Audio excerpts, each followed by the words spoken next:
All right. Well, good afternoon, everyone. My name is Orit Kalman. I'm a senior facilitator with Sac State Consensus and Collaboration Program.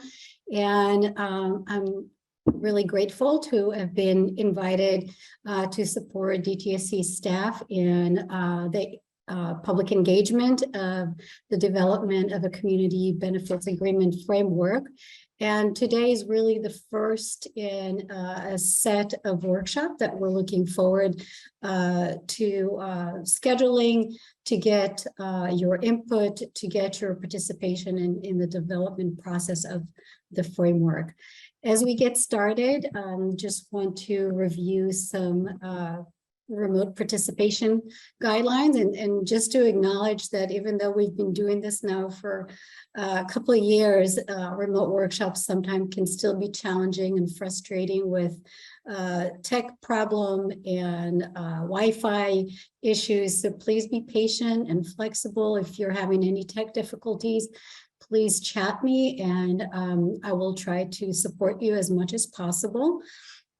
Please make sure that your audio is muted if you're not speaking. You have the option to mute and unmute, so we want you to participate today, so just please be mindful of that. For participation today, we look forward to hearing from you in person, so feel free to use the hand raise function to get into a queue. We have dedicated time throughout the meeting to answer questions and get comments.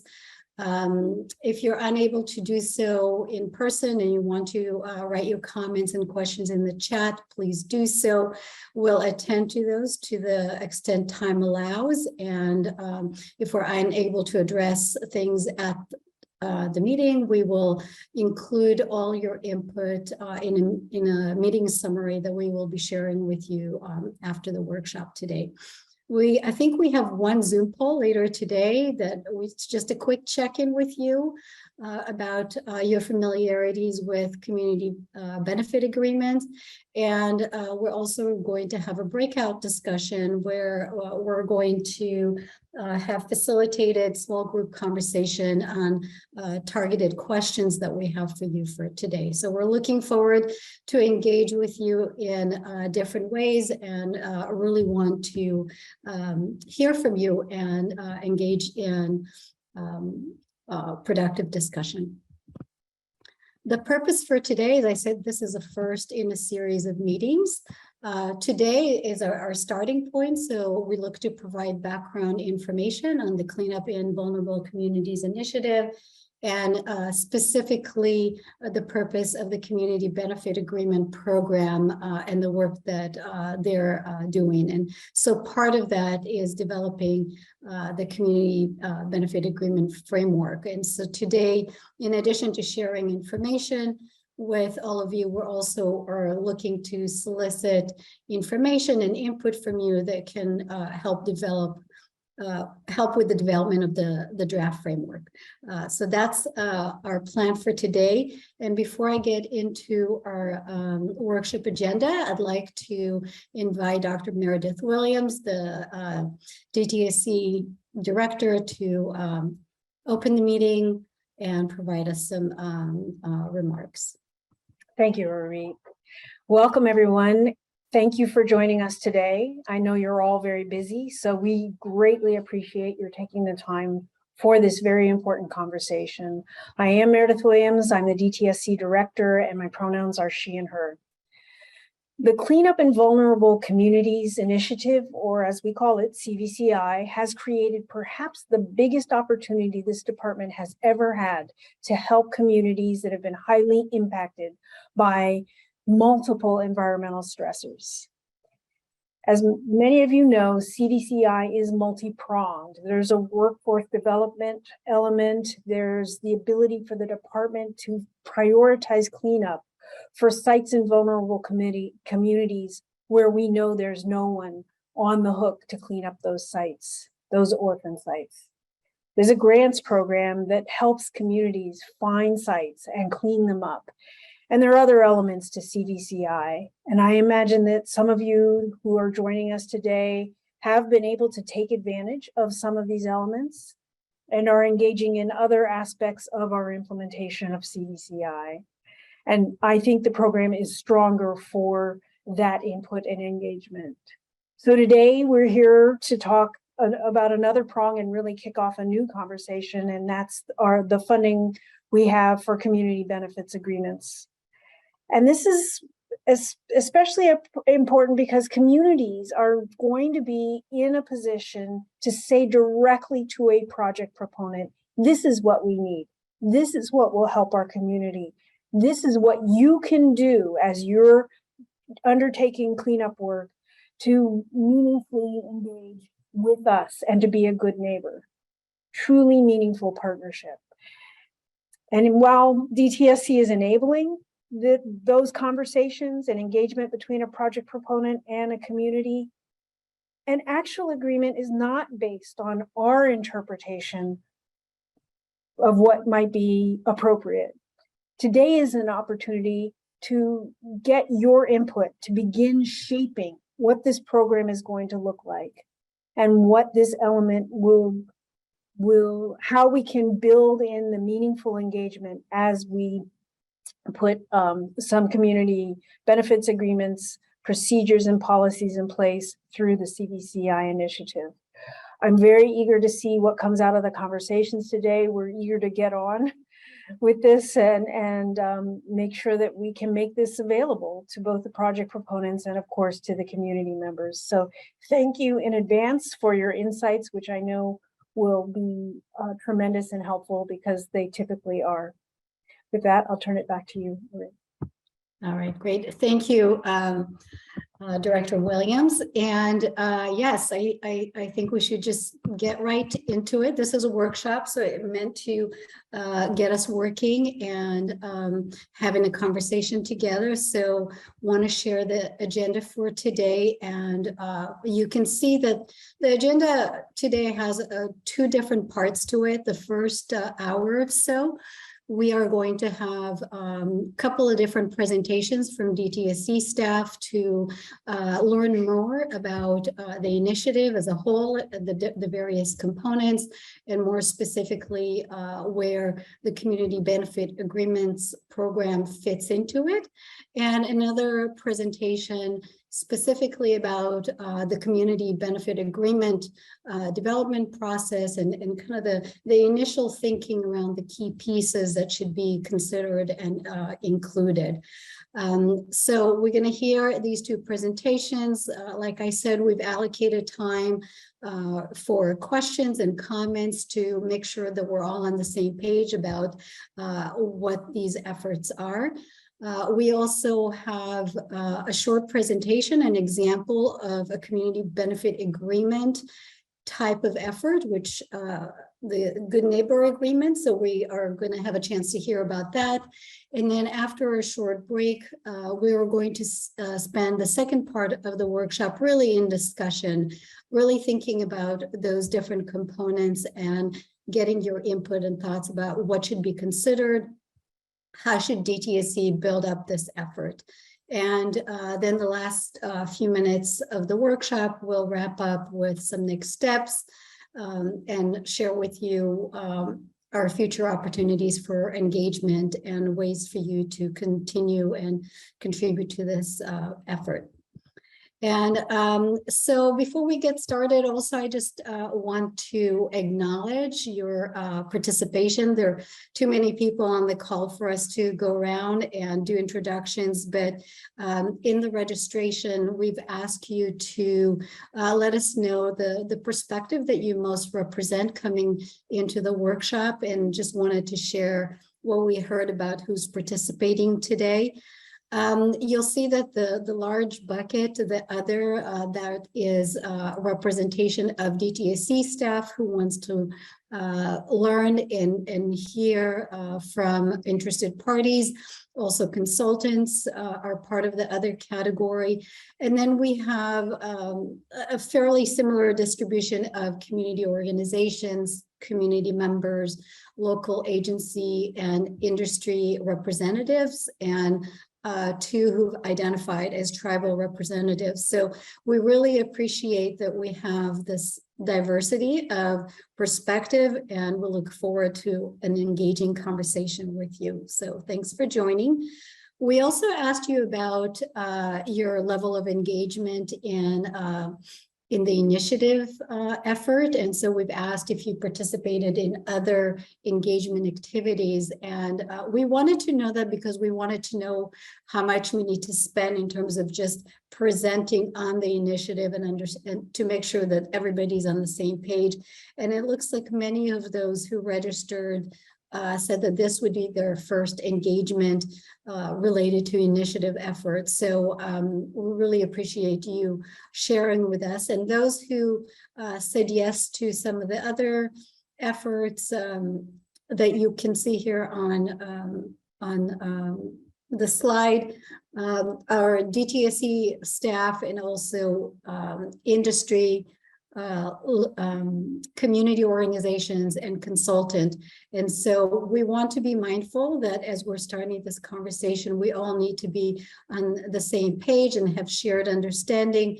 And so we'll spend the first time really thinking about the initiative as a whole. And with that, I'm going to invite our first presenter to come and share information about the initiative. Mara Golo is a project manager with Site Mitigation and Restoration Program, Responsible Parties Unit, based in the Sacramento Regional Office. As a hazardous substance engineer, Mara coordinates environmental investigations and cleanup activities. She currently manages voluntary cleanup sites, and she's co-leading the development of the CBA program. So with that, I'll turn it over to you, Mara. Thank you, Uri, and good afternoon, everyone. Thank you once again for joining us in our workshop today. We are very excited to officially kick off our program and to hear your thoughts regarding CBAs. I will be providing an overview of CVCI and an introduction to the CBA program. Next slide, please. In 2021, the governor and the state legislature brought about funding for the implementation of the Cleanup in Vulnerable Communities Initiative, or what we call CVCI.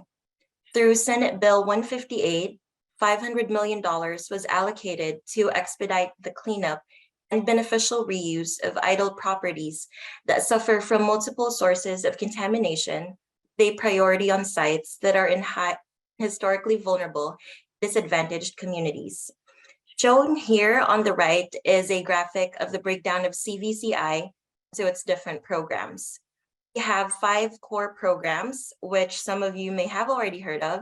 Starting from the bottom right of the figure, clockwise, there's Equitable Community Revitalization Grant, or ECRG, then the Discovery and Enforcement Program, or D&E, the Community Benefits Agreement Program, or CBA, which is the focus of our workshop today, Technical Assistance Grant, or TAG, and Workforce Development.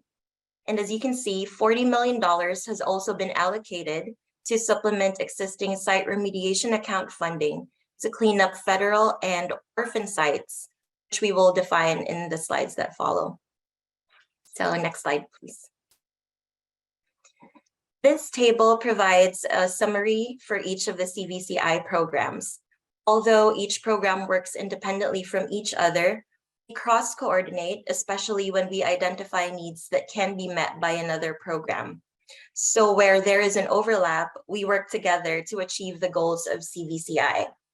Some cross-coordinating opportunities include CBAs being implemented in D&E sites, D&E sites being referred to ECRG for redevelopment grants, workforce development, identifying opportunities for employment across the CVCI programs, and TAG funding to support technical capacity building in communities where both D&E and ECRG programs are implemented.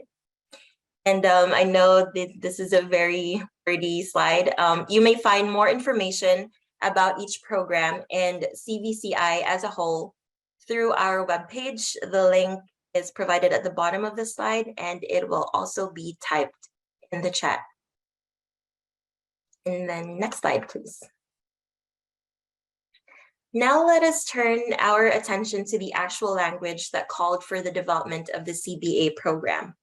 Senate Bill 158 outlines the funding for the entire CBCI umbrella, which is for the discovery, cleanup, and investigation of contaminated properties with a priority on sites that are in communities with high cumulative environmental burdens and proximity to sensitive receptors.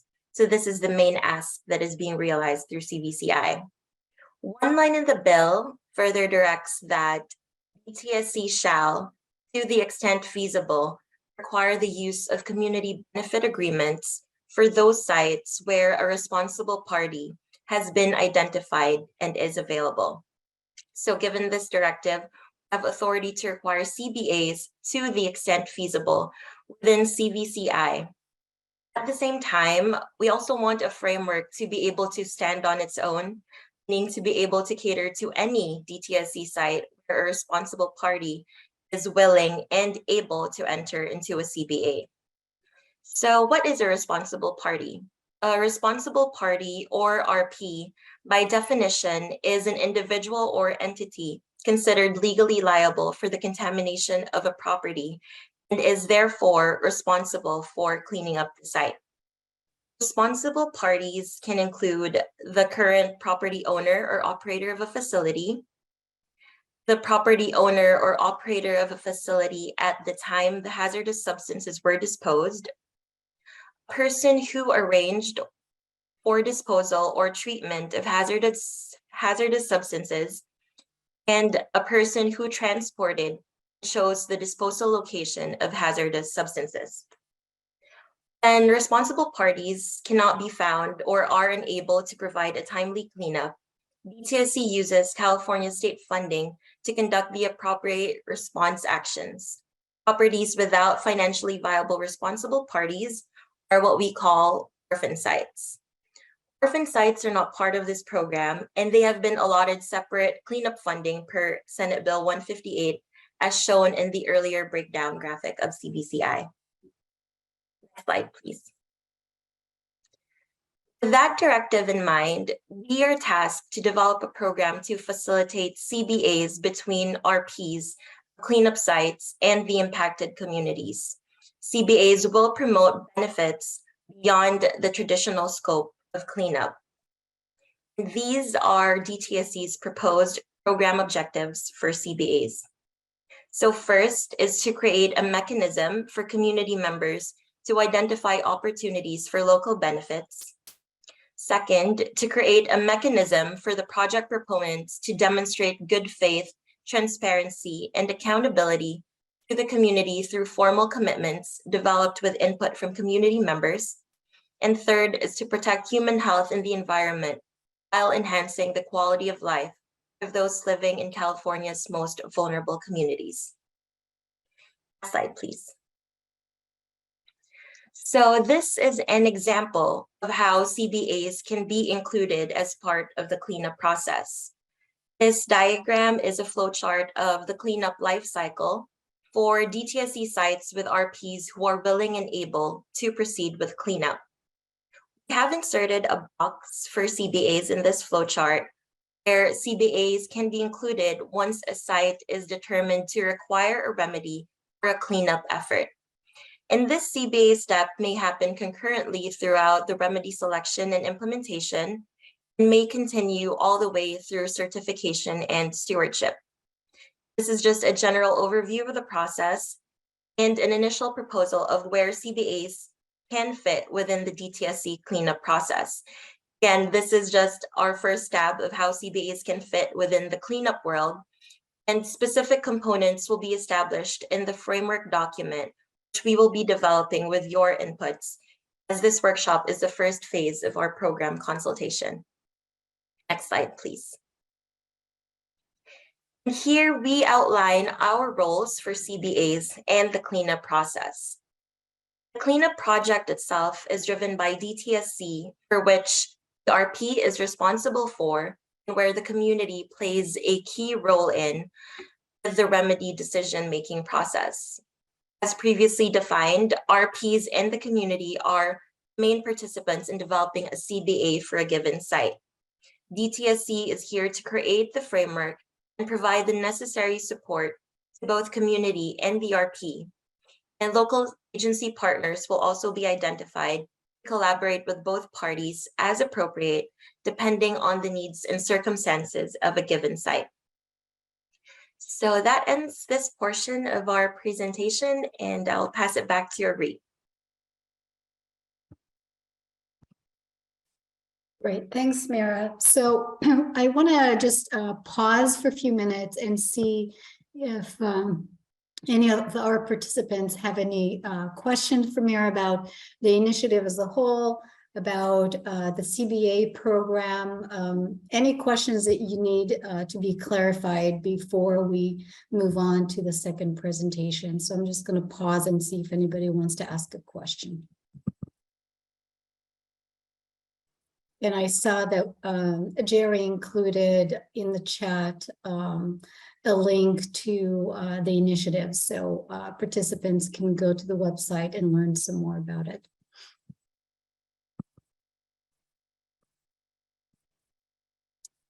Any questions at all? Looks like there was a question in the chat.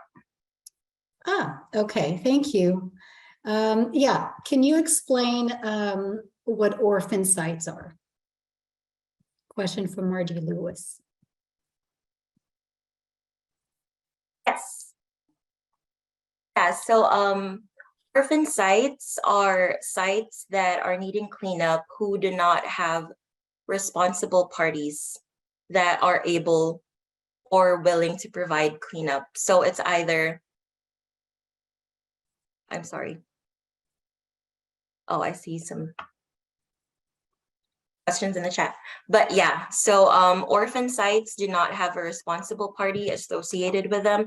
It's either there has not been one identified. So from the definitions of what an RP is, it's if we can't find who the property owner was or operator at the time of the site being contaminated or who caused the contamination, that is considered an orphan site. Or even if there is a property owner who currently owns the site, who is not financially viable, that site will also become an orphan site, which will be cleaned up using California state funding.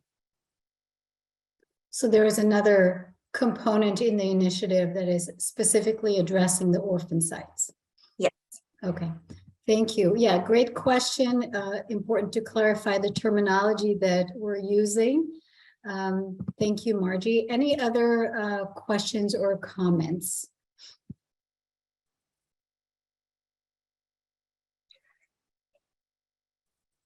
And I see that there was a follow-up question about orphan sites not being included in this funding. So yes, so for the CBA funding, currently we're focused on creating a program that would create a framework for both RPs and the community to enter into a CBA. So yeah, as Arit said, there is separate funding under SB 158 dedicated to orphan sites. Great, thanks, Mira. Okay, I do not see any other comments. I'm wondering if did that just came to you, Mira? I just Yeah. Okay, all right. I'm just making sure I'm not missing something on my chat here, but that's fine. So I think what we'll do is we'll move to the next presentation, drilling in more detail on what the community benefit agreement framework is. And we'll have another opportunity at the end of that presentation, again, to just pause for questions and comments. And so with that, I'd just like to introduce Michael Halley, who is a hazardous substance engineer with a background in air quality. Michael is a project manager with the Site Mitigation and Restoration Program, Northern Coastal California unit based in Berkeley. He manages voluntary cleanup sites in the Bay Area and is co-leading the development of the CBA program along with Mira. So I'm going to turn it over to you, Michael. Great, thank you, Ari. Thank you everyone for joining us today, taking time out of your Thursday afternoon to hear more about our program. So as Arit said, I'm going to talk a little bit about how we envision the community benefit agreement development process, what the CBA is, who's involved, what the broad goals and outcomes of a CBA are, as we lay out the beginnings of this program. So next slide, please. So first, very high level question, what is a community benefit agreement? At its base, a CBA is an agreement between a project sponsor and affected communities. In the case of this program, the project sponsor or responsible party could be as Maris said, the landowner or the person or organization responsible for contamination, responsible for the cleanup. And the affected community could be nearby residents or organizations representing nearby residents or sensitive people and populations that could be affected by the contamination of the site or the cleanup process of the site itself. And the goal of the CBA would be to address concerns for existing or potential harms, whether it's from the existing contamination at the site or any potential harms from the cleanup process that are not already addressed by the cleanup process itself. And we'll talk a little bit about that later. Next slide, please. So what we hope to see from CBAs developed as part of this process are a series of desired outcomes. Primarily, we hope that the CBA process would be a win-win for both the responsible party, project sponsor, and for the affected community. First way we hope to achieve that would be building trust between the two groups to improve the relationship between the project sponsor and the community around the site. We hope that a CBA from this process would increase the project value, not just for the project sponsor, but increase the value for the community itself, because the project is a site within the community that affects the community, and we want the people of that community to feel that they are getting some value out of the cleanup of a contaminated site into something that works for them and meets their needs and desires. From the CBA itself, the community involved in the negotiation would be providing support for the project, whether that's showing up in public meetings and saying we have this signed CBA that gives us what we want, and so we support the project to ensure that the community gets the outcomes and benefits from that CBA. It could mean faster review of the project, a faster timeline for cleanup itself to make sure that the potential harms from the contaminated site are reduced and aren't exacerbated by a lengthy, drawn-out cleanup process or planning process. In the case of this program, one specific outcome that we'd like to see is making sure that these sites maintain a degree of compliance with the discovery and enforcement program. As Mara mentioned, there's a specific coordination between the discovery and enforcement program under CVCI and our program, and sites under D&E that work to negotiate a CBA with their surrounding communities, would help them stay in compliance with that particular program. Lastly, as an outcome here, we would hope to see economic incentives for, again, both the responsible party and the community involved in the negotiations, because we primarily want anything that comes out of this program to be a win-win for everyone involved. Next slide, please.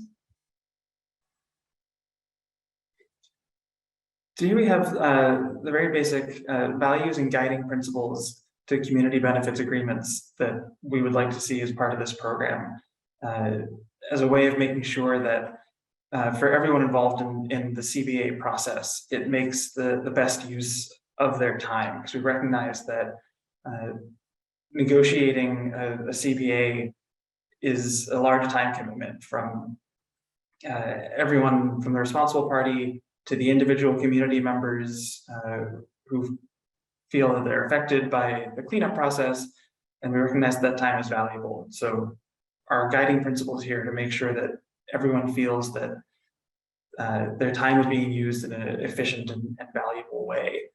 And the 4 ways that we hope to achieve that are making sure that the CBA process through this program is a transparent one, that everyone involved on both sides of the negotiating table understand what everyone involved is hoping to achieve from the CBA process, that everyone involved understands and can see and follow how the negotiations are proceeding, how the process is unfolding, see that that people are getting the things out of a CBA that they want to get. The next goal is that we want this to be inclusive. We want broad participation and to expand and capture a diverse set of voices in the community who would be affected by this process. That could mean ensuring that the group representing a community negotiating a CBA includes a broad and diverse set of people, or that the people involved themselves represent a broad range of interests and affected people. We also want CBAs that come out of this process to have measurable outcomes, because a CBA is a legal document with specific outcomes for both sides.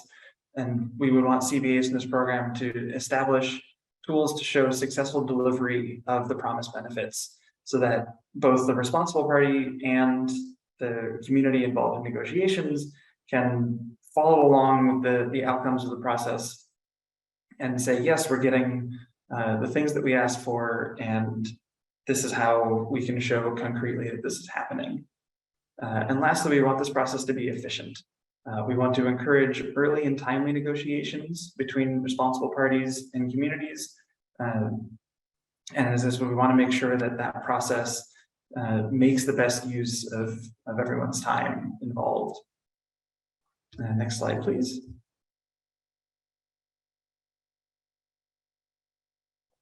So this is a very general overview of how we envision the CBA development process to actually unfold in three big steps. The first is the coalition building, identifying the stakeholders in the negotiating process, finding, of course, the responsible party, but also identifying who in a community is affected by the project and should be represented in the negotiating process, or if not those individuals directly, who could their partner organizations be? Should the coalition negotiating be nonprofit organizations who represent the interests of affected communities? Should it be local government groups who represent the people affected? And once that negotiating coalition is pulled together, that coalition needs to identify their priorities for themselves and for the community that they represent, to ensure that they're accurately representing the concerns and needs and wants of the whole community who might be affected by a project or the cleanup process. The second general stage of the development process is the actual agreement development itself. The negotiations between the responsible party and the negotiating committee representing the community.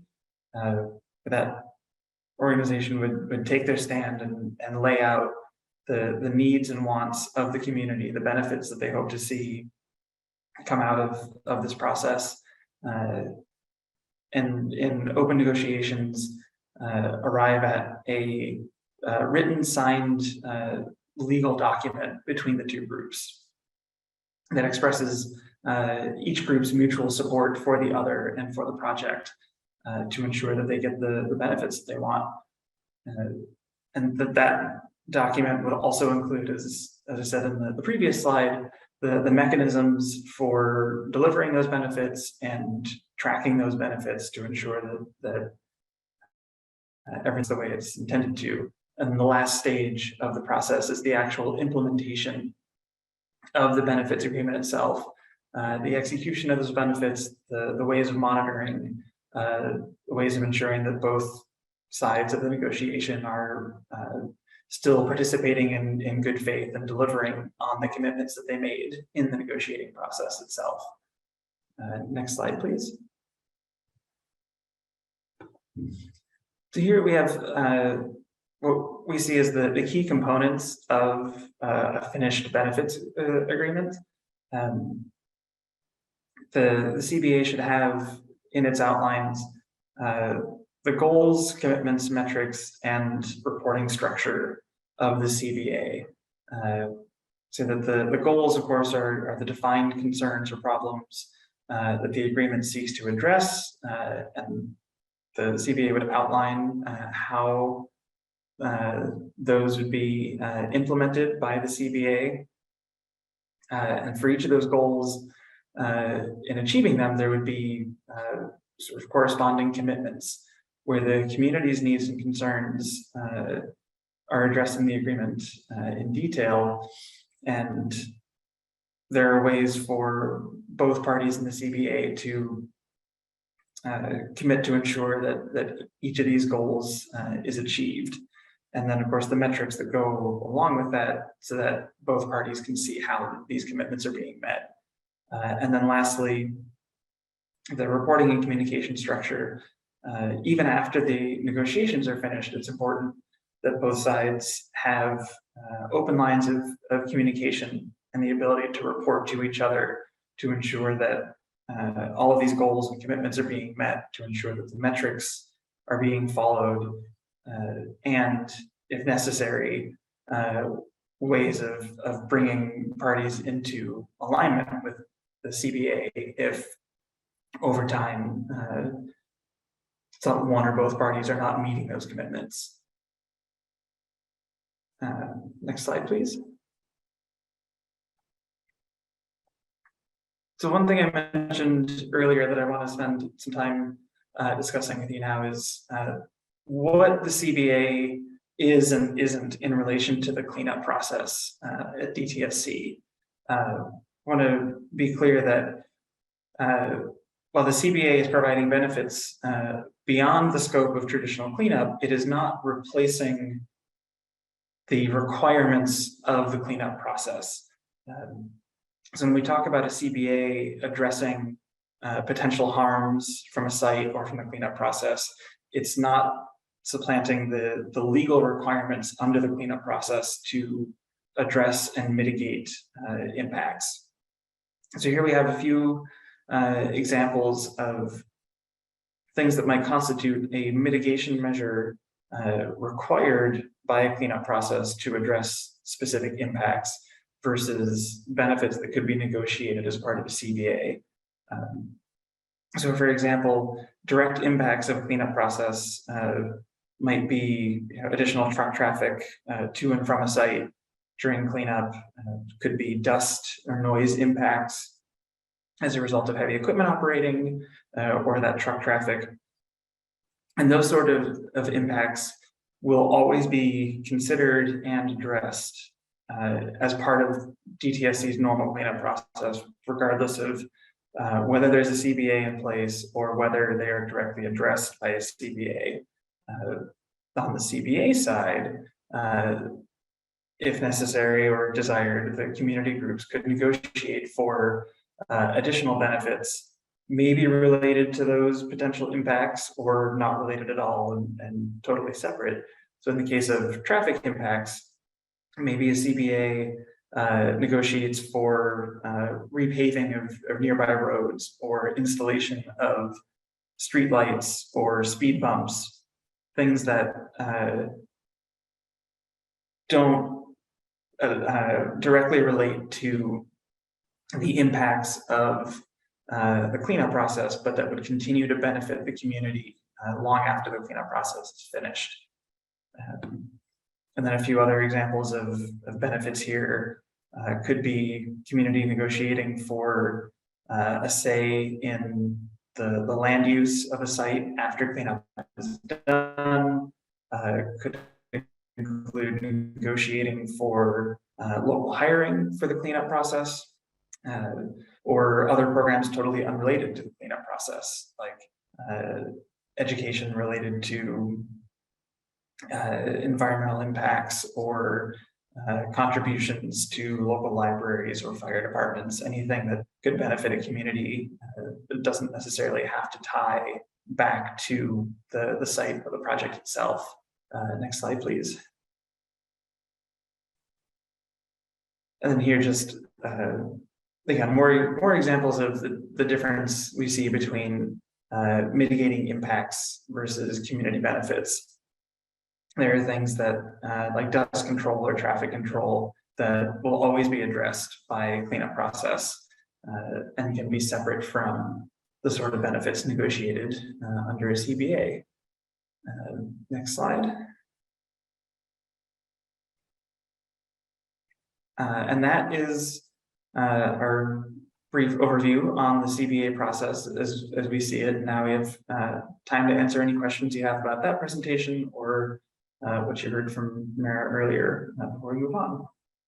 Thanks, Michael. And I think what is interesting in the previous slide that you had here is recognizing that a potential difference between mitigation measures and community benefits is that community benefits may have long-lasting impacts into the future, as opposed to the mitigation, which are really there to address issues more related to the cleanup efforts. And so I think sometimes seeing something in pictures makes a really good statement about the distinction between these different kinds of efforts. A question from Marty Lewis. What about timing? What is the ability to get things done ASAP, given health concerns? So I think that's something that we often hear, is that there's an urgency to do things. And so how is that going to be addressed? That is a very good question. Thank you, Margie. And I believe it is one that we are intending to discuss in our breakout sessions later. But one of the key questions we have in developing this program is when do these negotiations happen and how do they fit into the rest of the cleanup process? Because you're absolutely right. We would not want negotiating a CBA to delay a cleanup process, especially if there's imminent risk of exposure. So that is one of the primary concerns on our mind as we develop this program, making sure that there is incentive for an RP to negotiate a CBA, but also ensure protection of the community, that these negotiations don't stall or delay the process. And I think our priority is always the health and safety of Californians.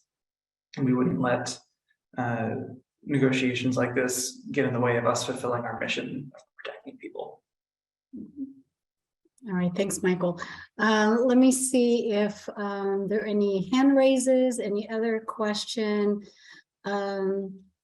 Gregory is asking, are you aware of any cleanup projects in California or other states that have had CBAs? Do we have any examples of community benefit agreements that we are drawing from? That is another very good question. Thank you, Gregory. Off the top of my head, from the research we've done, I don't think we found CBAs directly related to cleanup processes like ours in general. This is a fairly unique program, at least in the United States. We do have examples of CBAs, mostly for development projects that may have included part of a cleanup process, but the CBA was not directly related or driven by the cleanup process. I think the Chevron renewal project in Richmond is one example where there was a CBA between the refinery and the community, even though it didn't directly involve full redevelopment of a site. And we'll also hear in a little bit an example of a similar type of agreement for an industrial facility that does not directly relate to cleanup, but has similar idea of how benefits can be arranged. Mary, do you have any other specific examples? Yeah, I would just like to add to that. Yeah, Michael, you're totally right. From our research, we have not found an example of a CBA that is directly related to cleanup. We are also exploring internally within DTSC if we've encountered any examples from RPs working together with the local communities, although informally. So that's something we're considering. But yes, so for a DTSC cleanup process, this is new to us. And this is actually a good segue for our next speaker to provide an example of a negotiated agreement that is not related to cleanup and is not focused on redevelopment as well. Great, thanks, Michael and Mira. And I think in research, there seem to be examples of CBAs, but they're just not related to this area specifically. So there are opportunity to learn and borrow concepts and experiences and lesson learned. But this is really an opportunity to build together a new effort. And so we will get to hear from Ingrid in just a minute. I just want to check and see if there are any other questions related to Michael or Mira's presentation that anybody wants to follow up on before we move forward.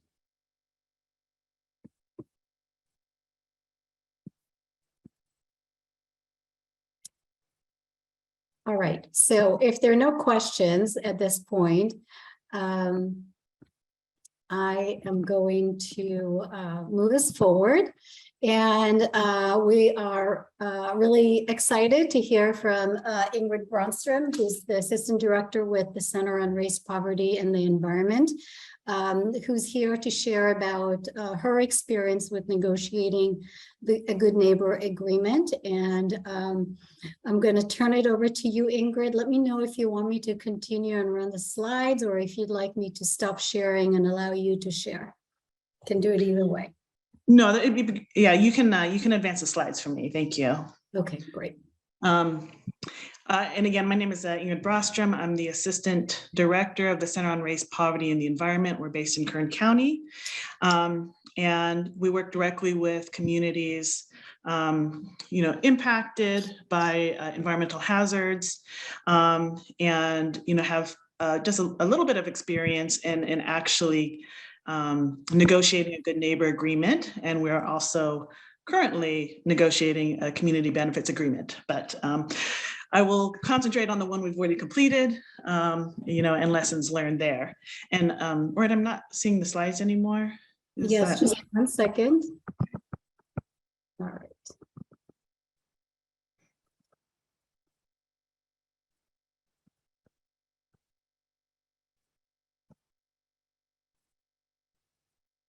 It's great. And I am just able to jump in. So I miss what's already been talked about. So if this is duplicative, I apologize. I teach an environmental justice course at UC Berkeley Law. And so how I usually start my conversations is with this slide about what do we mean by community benefits. And, I just wanted to point out that one of the values of a community benefit agreement is it doesn't have to be aligned with the project itself. And so on this slide, you can see, yes, there's luxurious condo development, but you also see public transit down at the lower In your lower screen, you see green barriers, vegetative barriers. You see a grocery store, access to food. You see solar panels, work training center. So this is just kind of to illustrate that there's a lot of flexibility with community benefits agreements, that you wouldn't otherwise have by just a CEQA process. So you can advance to the next slide. So this is a legally binding agreement between developers and community groups, or oftentimes there is also some sort of local or state government involved, and it can address broad community needs. And so really at its very heart, CBAs can ensure that local residents share the benefits of development. It can elevate community voices and needs, and it can shift the balance of power to local residents. So that's some of the value of a CBA. You can go to the next one. So 4 things make an effective CBA. One, that the community interests are well represented, and that's not always easy, especially where you have a lot of diverse interests in a community. Secondly, that the process is transparent, inclusive, and accessible. 3, that concrete, meaningful benefits deliver what the community needs, so it's actually responsive to the community. And then 4, that there's clear enforcement mechanism to ensure accountability. So those are kind of the 4 pillars of an effective CBA. Next. And so I'm going to be talking about a good neighbor agreement, and just so folks are aware, CBAs and good neighbor agreements, they're similar, but they're not the same. And the main difference is good neighbor agreements are largely voluntary and they're largely non-binding. But it is a negotiated agreement between a developer and a community to address community needs. So this could involve a polluting industry, making concession to reduce negative community impacts in exchange for community commitment to support, or at least not challenge an operation. In terms of why a developer might do a good neighbor agreement, we have found that those companies that really care about reputation, about having good relationships with their communities, might be willing to enter into a good neighbor agreement when there's otherwise not enforceable mechanism, like a pending decision or permit. Some of the problems with good neighbor agreements is you're dealing with unequal power dynamics because you don't have that leverage, and then also enforceability. So just to note that. Okay, so that's all background. And now I'm going to actually talk about our good neighbor agreement. If you go to the next slide.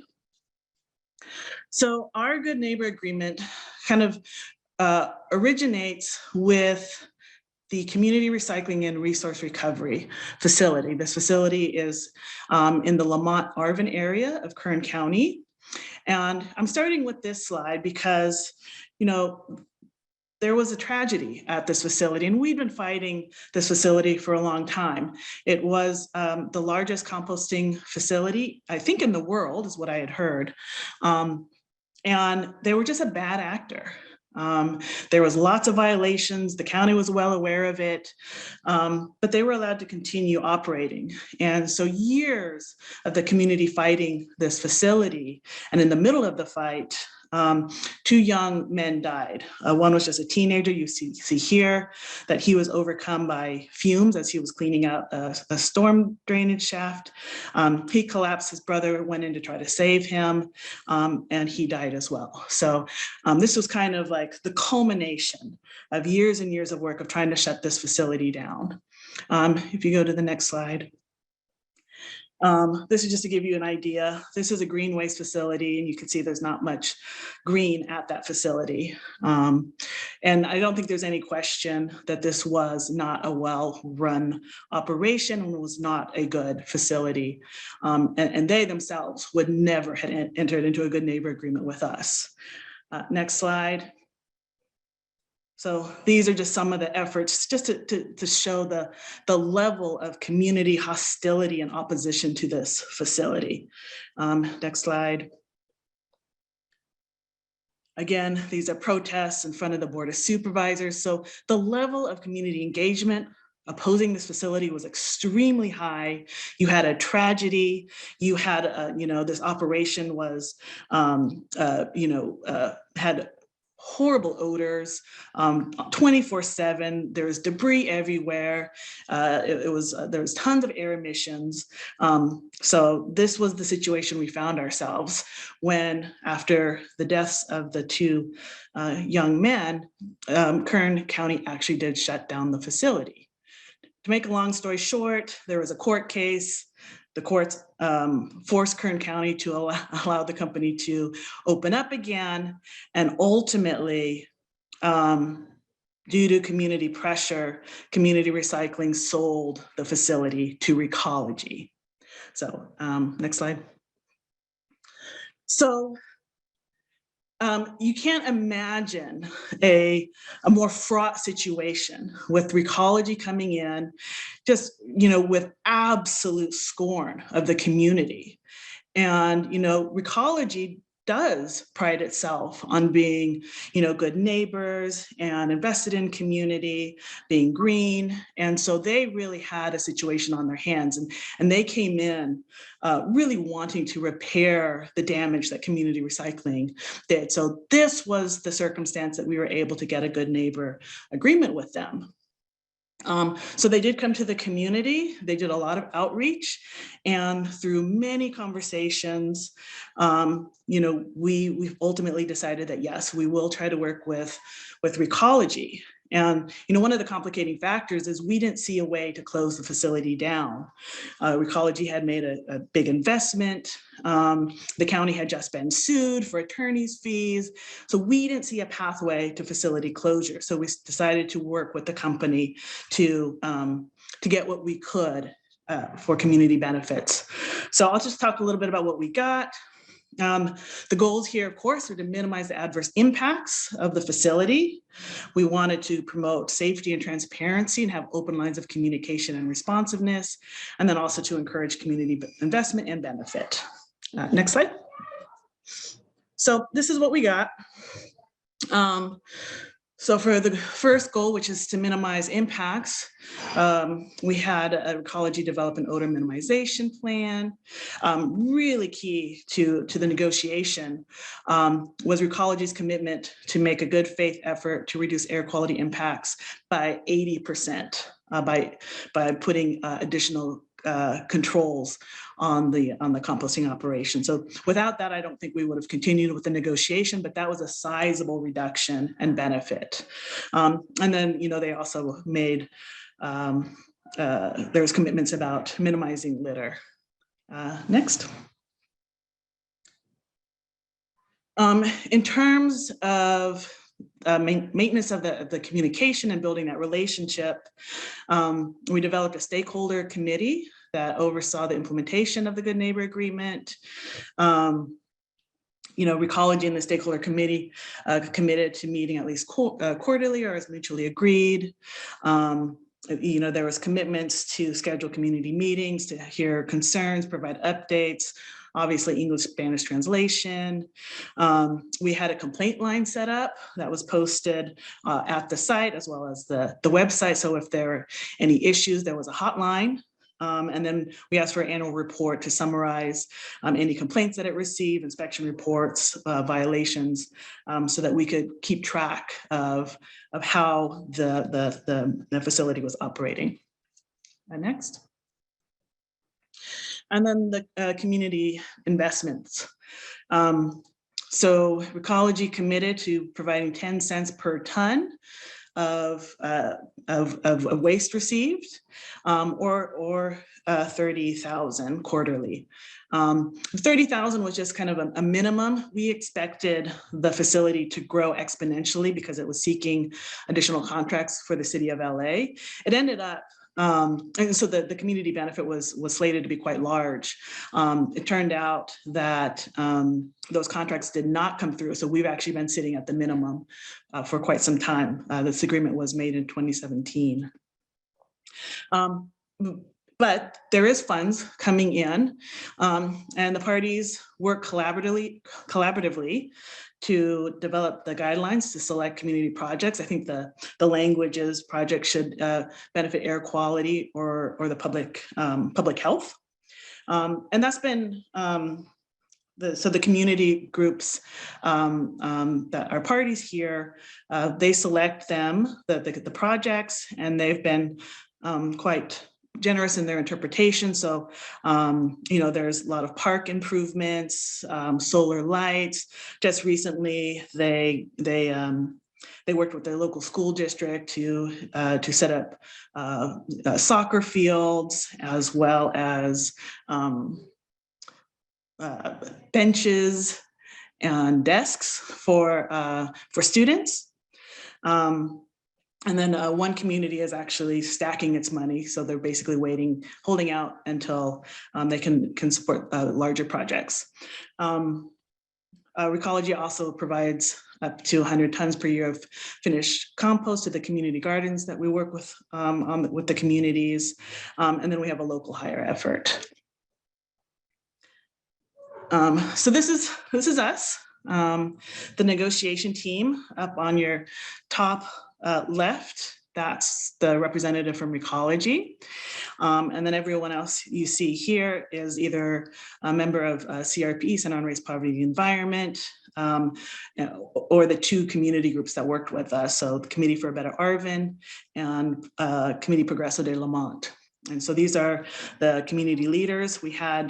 We worked together for probably over a year to come up with the agreement. And over that time, we of course became closer to Recology leadership and maintain open lines of communication that exist to this day.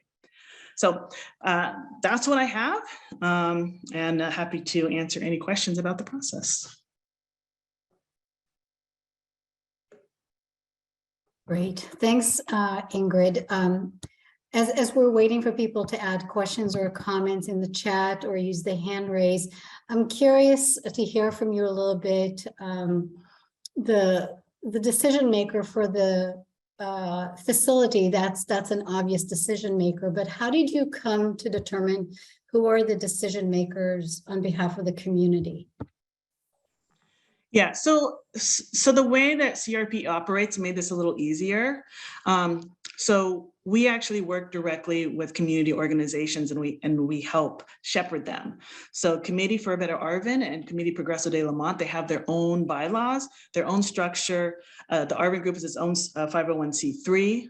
And so they have their own decision-making structure. So we work very closely with them, but we also allow them to set their own priorities and decision-making structure. So for this structure, these two community groups were the main community organizations in these small rural towns. And so we were able to really figure out like who needed to be in the room. This would be much more difficult when you have, more urban areas where there's a lot of CBOs. Fortunately, we didn't have too many issues with decision making and getting the right people in the room. But that is a big hurdle for a lot of these types of projects. So in your decision making, you had to reach consensus with the different community groups as you were working with the facility.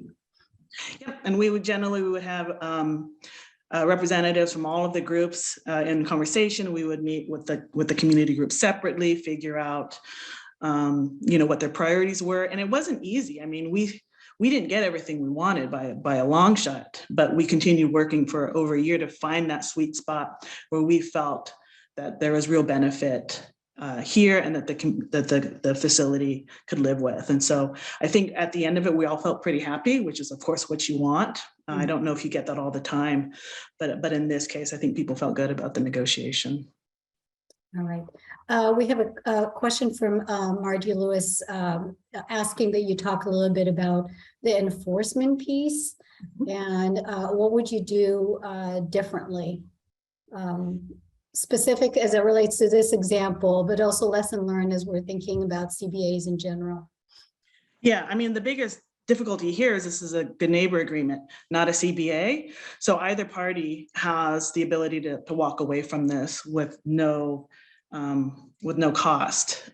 So again, we are really relying on Recology's desire to be a good neighbor here, because we've already complied with our side of the equation, which was we wouldn't oppose the permit. We had to agree not to oppose the permit. So once they got that benefit, it left us in a very vulnerable place where Recology could have walked away. So number one, if we could have made this a CBA, we would have. We approached the county to actually include our good neighbor agreement in the permit modification process that was currently ongoing. The county just declined, though they supported our efforts. And so that was real disappointing. Again, this was Kern County, which is more conservative in general, and they were not used to community benefits agreements in general. So my biggest desire would have been to have the help of local government or agencies to make this agreement enforceable, and we just didn't get that help. So we are in a vulnerable position here. We had more luck with the Lamont Public Utilities District, which leases the land to Recology. They had at one point agreed to put the good neighbor agreement into their lease contract. But unfortunately, there was too much overlap between the committee members from Lamont and the water district. And so they were concerned about conflict of interest. And so we ultimately did not move in that direction. But so we continue to strive to figure out how to make this more enforceable. But bottom line, if you can have a CBA rather than a good neighbor agreement, because of the enforceability, it would be preferable. Mhm. And another question, just kind of following a little bit about that, is some of the benefits that you've outlined, some of them are very specific and very numerical. So as we're thinking about benefits, how do you balance the specificity of a benefit versus having more kind of umbrella conditions that allow more flexibility? How would you suggest managing that in an agreement? I mean, I personally think more specificity is good for community, because you don't want there to be confusion later on. So we tried to be very specific in what we're asking for. And so I think specifics are good. The arrangement around the community benefit was interesting, that it was a per tonnage amount, because that, on the one hand, the community harm was going to be larger if more waste was received. Most of the waste comes up from LA, so it's a lot of truck traffic and things like that. And yet there was this incentive in terms of money, and one thing I want to make very clear here is that, we did this because we didn't have the option to shut it down. I know for sure that the community members would have preferred the facility to shut down, and there would have been no amount of money that the community residents would have said, yes, let's take this polluting facility. So it was, that kind of calculus that we didn't see any pathway to closure because of the court case, that we decided to go this route. And so that is one of kind of the sticking points with CBAs, is you can't buy, like the community, I've worked with the communities for 16 years. They can't be bought off. They're very, very value oriented. They've had plenty of opportunities to be bought off by companies, and they've always said no. So, so CBAs are kind of that double-edged sword, which, if it's an attempt to buy off the community, it's not going to work. And it is kind of a tool of last resort for communities. And so there is some hostility even to this idea of CBAs, especially to promote polluting facilities. So I just wanted to point that out as well. Yeah, thank you. Thanks for the context on that. I don't see any other questions right now. I think this is a conversation that we are going to continue and engage with, and really appreciate hearing from you, Ingrid, on your work on this.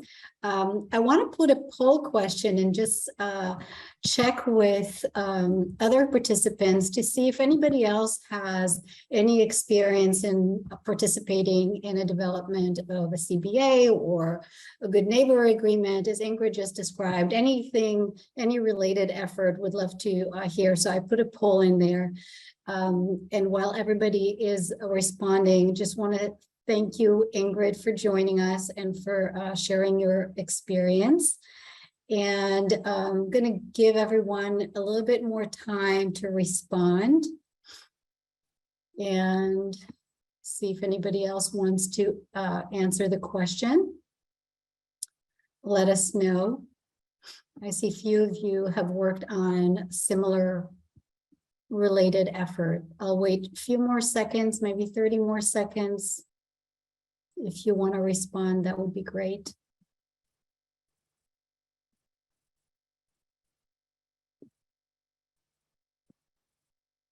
All right, so I'm going to end the poll and just show you that I think generally this is a new effort that we are working on. There are a couple of responses that they worked on a similar effort and one that has worked on the CBA. So hopefully you'll be able to share more about your experience as we transition into our discussion. And before we do that, we'll take a 5-minute break. And so it's, I have 2:12 right now, so we'll start up again at 2:17. And thank you to our presenters, and we'll be back in 5 minutes. All right, welcome back, everyone. We're gonna continue now. And as I said early on, while we spend the first hour hearing information about the initiative, about kind of a general broad strokes of the community benefit agreement program and the process to undertake, we got to hear from Ingrid a specific example of how a similar effort has been implemented. We wanted to take the second part really and have a discussion with all of you who are joining us today and get your thoughts and idea on how staff should be working to developing the program. And so wanting to start with going back to some of the guiding principles and the values that have been identified, and think through what are the guiding principles, what are the ways in which we want to make sure that these agreements are being developed. And just a recap from Michael's presentation was that the CBAs should seek a win-win approach to project implementation, bring about meaningful and upfront communication, so making sure that there is transparency and open lines of communication, that it's inclusive and include different community perspectives, that it leads to measurable and outcomes that can then be used to ensure accountability, and also that there is an efficient and a timely process. So before we go into the details of the CBAs, wanting to hear from you if you have any thoughts as to anything that should be added to this list of guiding principles and values, or if you think anything here should be expanded or explained differently. And so would love to get your thoughts on this.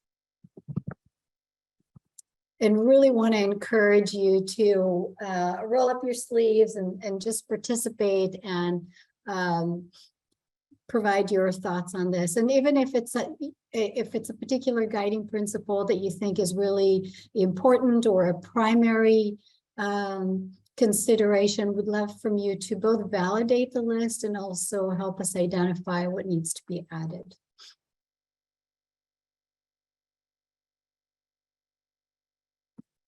Any thoughts from anyone on the call?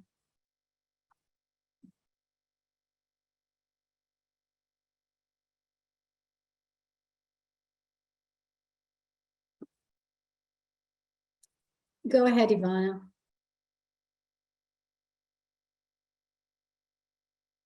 You should be able to unmute.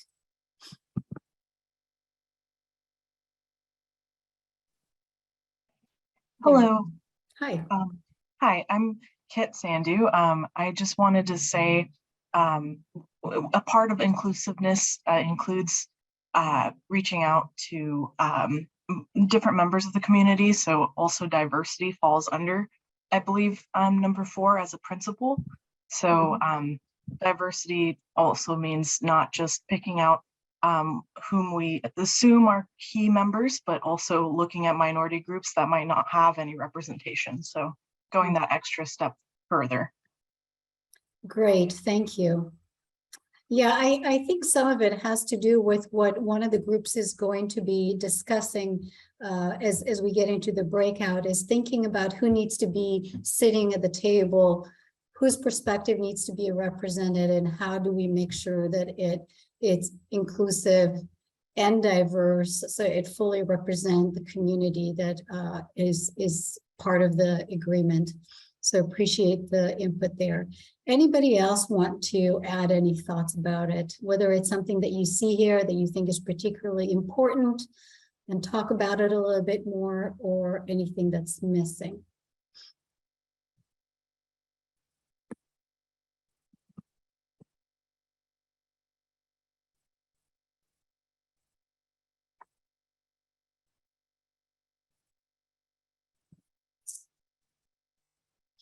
It's really a hard thing to gauge on the Zoom if everybody's nodding their head saying, yeah, this is great, or if people are saying, not really understanding what's on the list. So any thoughts would be great. Greg, go ahead. Hi, yeah, I think along the same lines as the last speaker, I would add sort of along the lines of inclusiveness to make sure that we're really including all is really important, because I think all of the stakeholder groups or community groups that are interested in the project need to be included.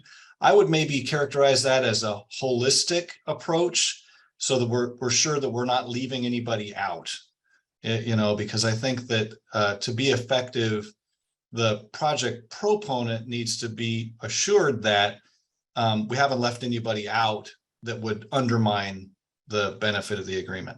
Mm-hmm. That it really need to touch all community members in developing that agreement. Great, thank you. Thanks for adding on to it. Anybody else want to share what you think about any of these 6 items here? Even if it's just providing your own definition as to, for example, why measurable outcomes you think would be particularly important. Swati, go ahead. Thank you, Ori. I would say for number 1, to seek a win-win approach, just to be mindful that what might be a win for one group may not be a win for another. So making sure that everybody clearly has the same vision and approach when we are saying a win-win approach, that everybody is in agreement. Great. So even before you start diving into what are the benefits, being able to step back and do that kind of an evaluation and thinking and reflection as to what does it mean to win, or what does it mean to benefit from a process, and making sure that is understood across all decision makers. Thanks, Swati. Lisa, go ahead. I actually have a question that came to me as we were talking about that. Is this an okay time for that? Please. It's been said that what the community is sort of giving as part of this agreement is the agreement that they will not oppose the project, and in return they're getting these benefits. If the process sort of is if they mess up and don't include enough stakeholders from the community, and somebody else goes and makes a public comment at a public meeting against the project, does that count against the community? Like, does that count as a violation of the agreement if some random neighbor shows up and makes a negative public comment? That's a good question that I think, again, relates to thinking about what does it mean to include all the appropriate members of the community to ensure that an agreement is truly represent the needs and interest of the community as a whole. And thinking through what does it mean if I think what you're talking about, if there are outliers who don't buy into the agreement, what are the consequences around that? I think that's your question, right? Yes. Yeah, and I don't know if that's something that I think the team will have to think through of how that plays out in terms of really thinking through framing an agreement in the way that is truly inclusive, and how do you ensure that it has enough structure and buy-in and commitment so it stands strong. And we can come back to this. We'll track that question and come back to it throughout our process. So thanks for bringing that up. I think that's an important thing to come back to. Kevin, you have a comment. Establish a resident and advocate approved written meeting agreement that contains the meeting rules, process for decision-making, and final approval structure. So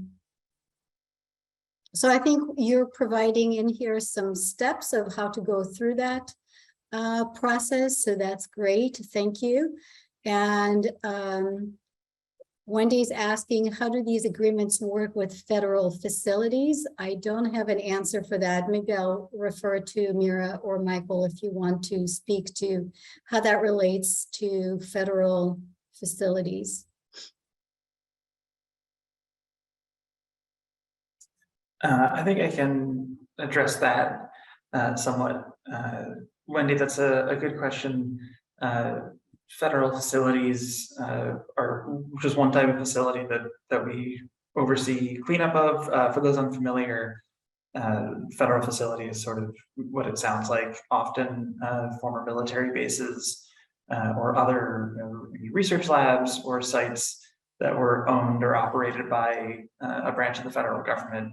And there are specific processes called federal facilities agreements that DTSC enters into often with other regulatory agencies like the California Regional Water Quality Control Board and the United States EPA to oversee cleanup of those. And so often DTSC is not the lead agency or is not the only lead agency overseeing federal facility cleanup. So I think the short answer is this process likely would not apply to federal facilities in the same way, although we would hope to encourage similar benefits and encourage that mindset from the federal side of those agreements in order to be good neighbors and help out the communities that are affected. And just to add that these are all really good questions, and we just want to encourage you to add and provide additional questions that need to be explored as part of this process.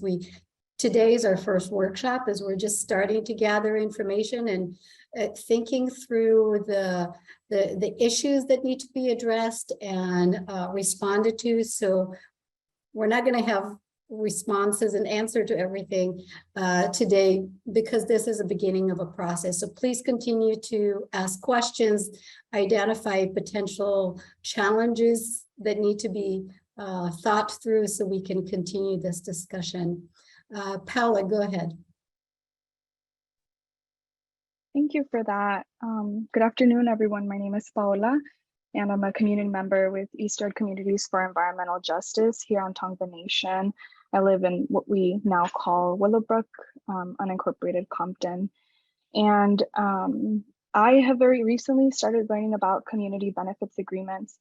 And I think one element or principle that is really important to include in here is community self-determination. And I think DTSC's responsibility to continue to see us as experts and as people who are very capable of deciding over our lives in our neighborhoods. And in addition to inclusion, I wanted to add that it is critical that the Tongva Nation. Yeah, sometimes. Apologies, go ahead. That's okay. To inclusion, I wanted to add that it is critical that the Tongva Nation is included. I know that you all listed involving Indigenous tribes on your website, but I just wanted to name here in what we call LA County, we are on the ancestral homelands of the Tongva tribe. And they should be engaged in any of these agreements because we are on their lands. And I echo the comment made earlier by Kevin about framework, that it'll be really important to communicate. And this really ties into transparency, right? To communicate with everyone involved, the framework and decision-making process that is going to be suggested. And I'm sure perhaps there's options that could be offered to folks.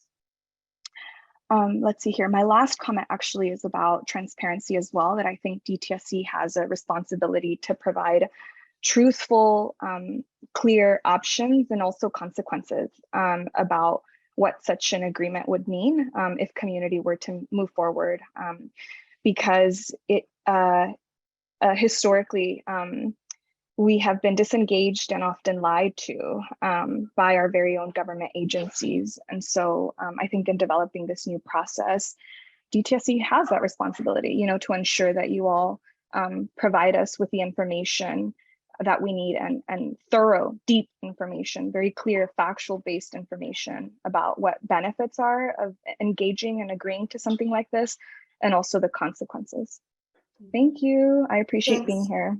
Yeah, thanks, Paula. Thanks for, you bring a lot of good information that I think is part of our second breakout, which is about information and expertise that should inform how agreements are and benefits are identified. So I hope you can contribute to that discussion, the importance of community expertise, tribal knowledge and input, and making sure that there is transparency with everyone, both on the information and also the benefits that are being identified.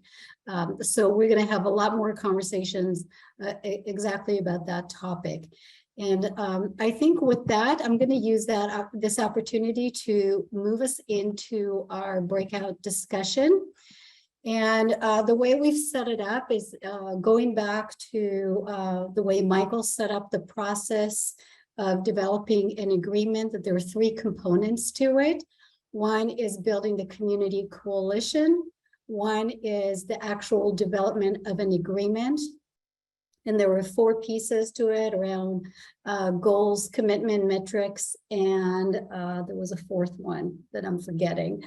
Around implementation and accountability. So there is those 3 different components. And so we are going to open breakouts, and as participants, you can choose which topic you want to talk about today.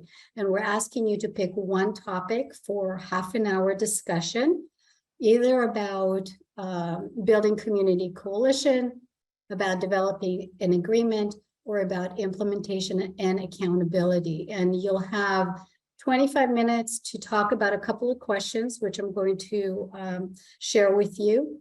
And then 5 minutes, you just kind of reflect on your discussion and think about how you want to report back on it. Because after the breakout, we'll have time to hear from each group.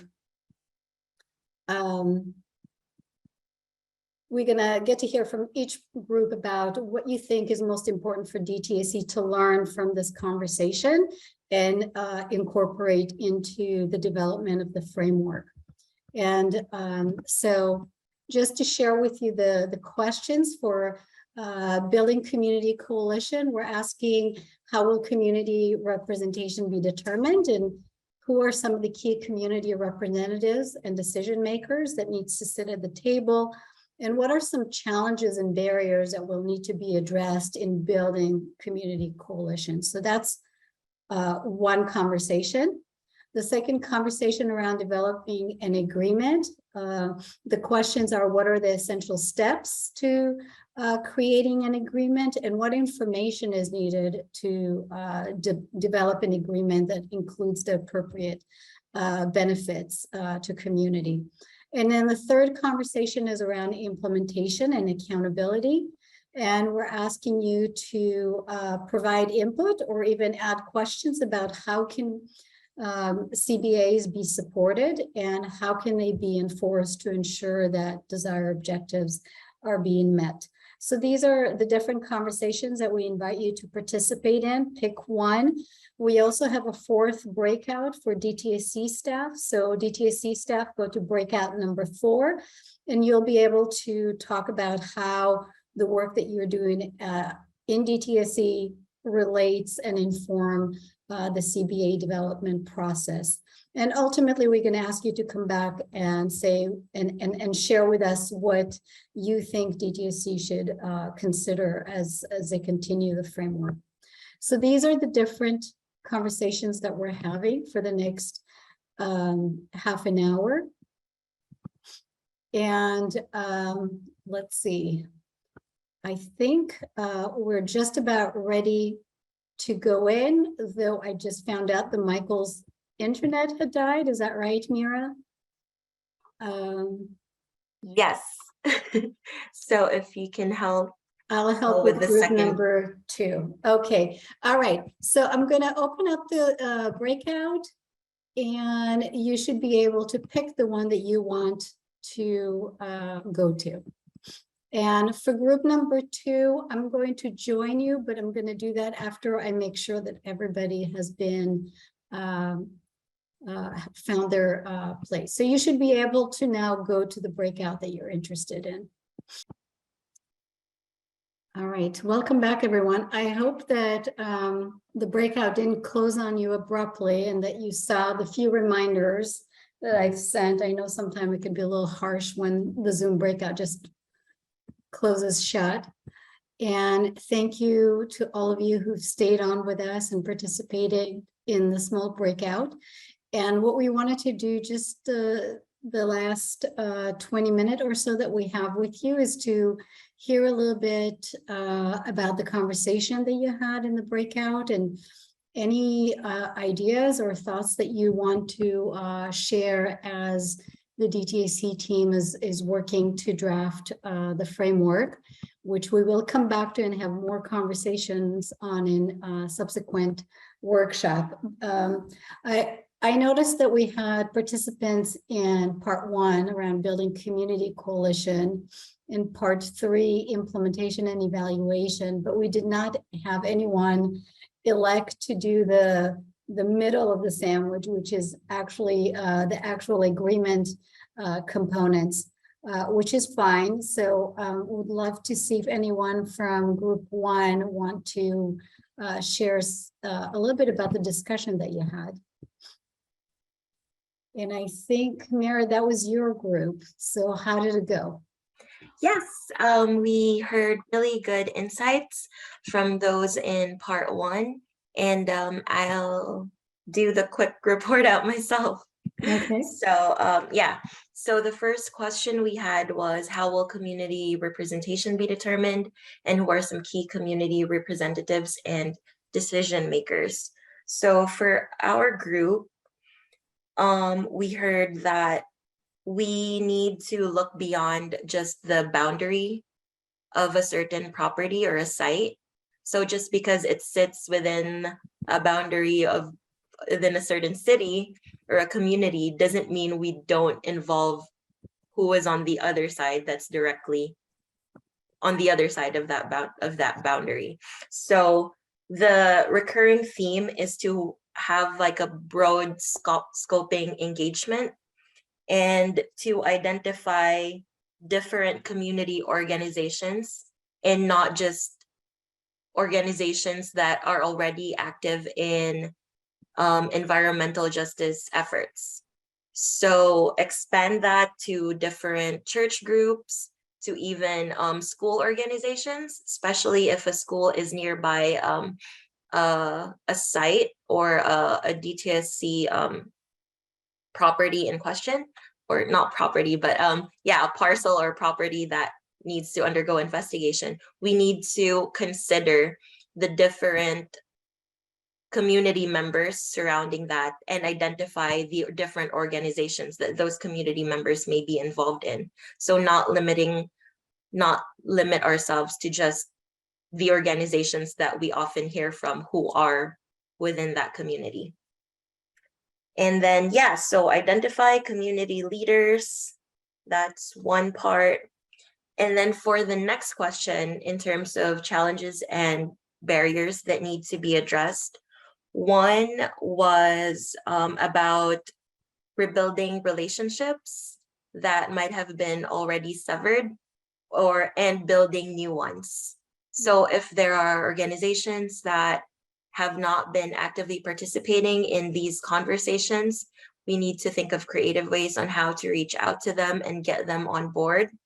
And then there's that challenge regarding funding for groups, because engagements like these take a lot of time and effort and some money involved in terms of getting people's time to participate. And then lastly, there was the timing component of building these community coalitions. So, because we can't just put a deadline on when we can stop hearing from an interested organization. So timing is very important, and that our participants have identified that that is something that we really should consider once we have a CBA framework ready. So that was it. So on the one hand, you want to provide, you don't want to limit people's ability to participate by creating arbitrary timeline. On the flip side, we talked about being timely and the need to move forward. And so how do you manage and balance that? Okay, great. And the importance of really bringing communities who who represent different interests in the community, who may have not been directly working on EJ type work, but are important because they know the community and they can weigh in on the interests of the community. Great. And the funding and resources, a lot of really good input. Thank you, Mira. All right. Anyone from Mira's group who want to add anything that you feel is important to highlight or add to what Mira summarized? All right. Okay. What about group number 3? That was Andy's group. Yeah, that was my group, and I also couldn't convince anybody to volunteer. So, I'm gonna report out. So we had some good discussion, and related to support and enforcement. The biggest thing that it seemed like we're struggling with is how to do the enforcement part of it. So the feeling was that an agreement should have some sort of teeth, some sort of incentive for the RP or the developer to follow through. And so the ability to shut a facility down or to levy fines, especially large fines, would be ideal. But that's something that might not be easy to do. But that was the input.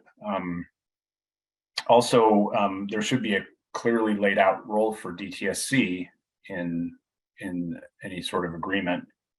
For example, when would DTSC get involved if there's an agreement, at what point? And then who keeps the proponent accountable? Can DTSC support that? Is there a legal way for DTSC to do that? And then there was a suggestion to look at examples or case studies, similar to what Ingrid had presented to us, that we might learn quite a bit from looking at what's been successful or not successful in the past. Where are the pitfalls, and what has worked between communities and developers in the past. Another good suggestion was that DTSC should partner with other agencies, because other agencies may have some jurisdiction. And one example was CARB, the Air Resources Board, California Air Resources Board. But to look at legislation or update old laws that maybe aren't as effective anymore. Maybe some of the old legislation needs to be superseded or upgraded. There was also a suggestion that the levels of cleanup might be brought into an agreement. For example, the community might have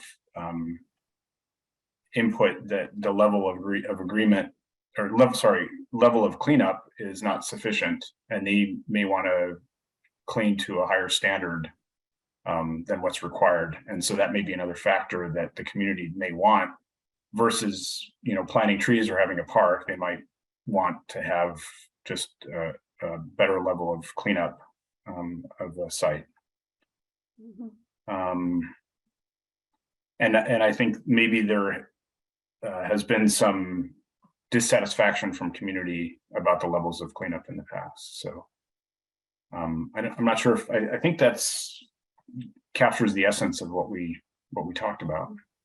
And to your last to the last point that you brought up, I think of Michael's presented that diagram that shows the cleanup process and the CBA, and there's an arrow that goes both ways where the CBA can inform the cleanup and the cleanup informs the CBA. There is this link over there that you're speaking of giving more attention to what that looks like, as I hear you describing that.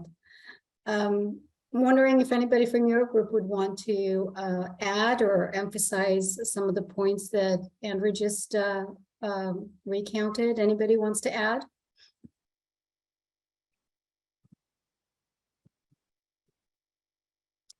No?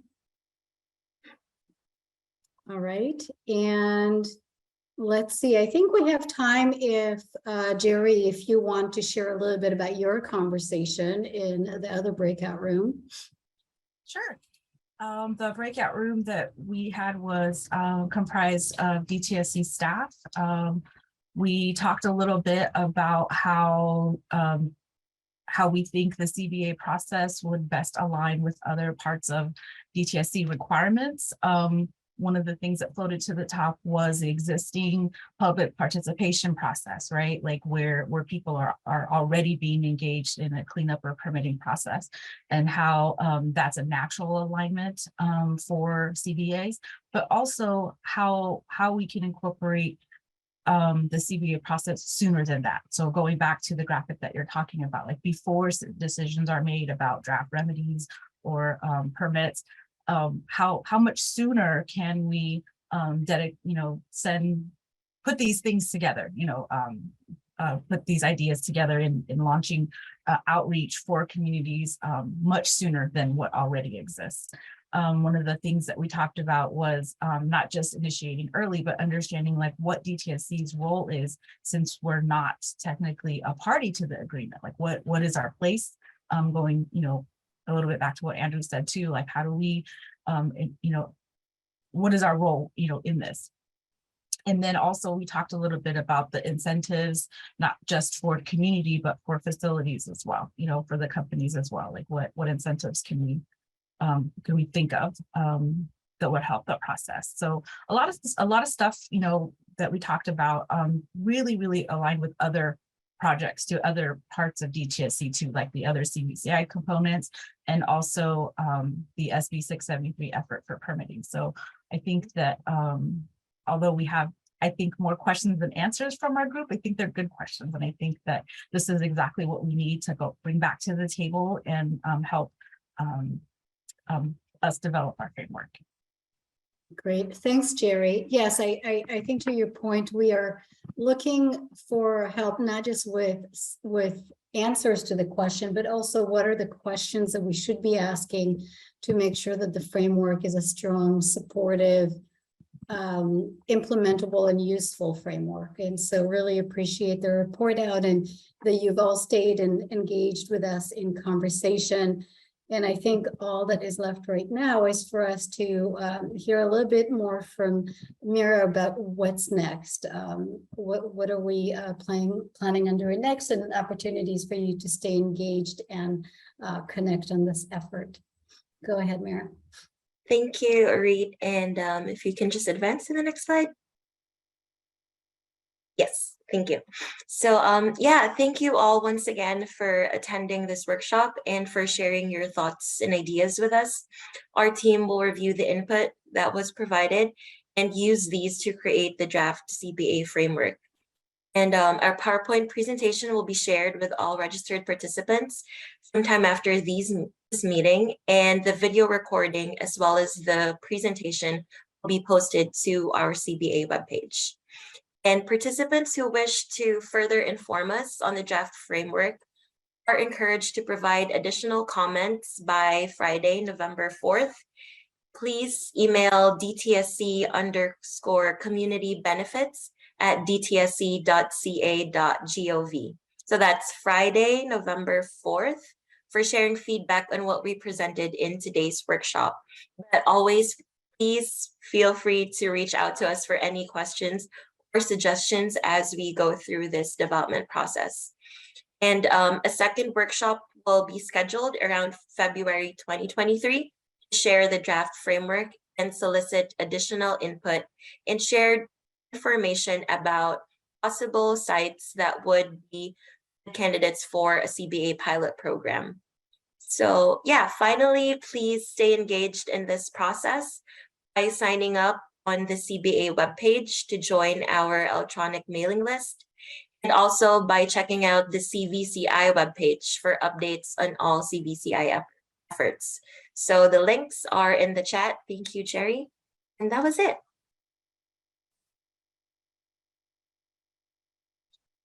You're muted. Thanks, Mira.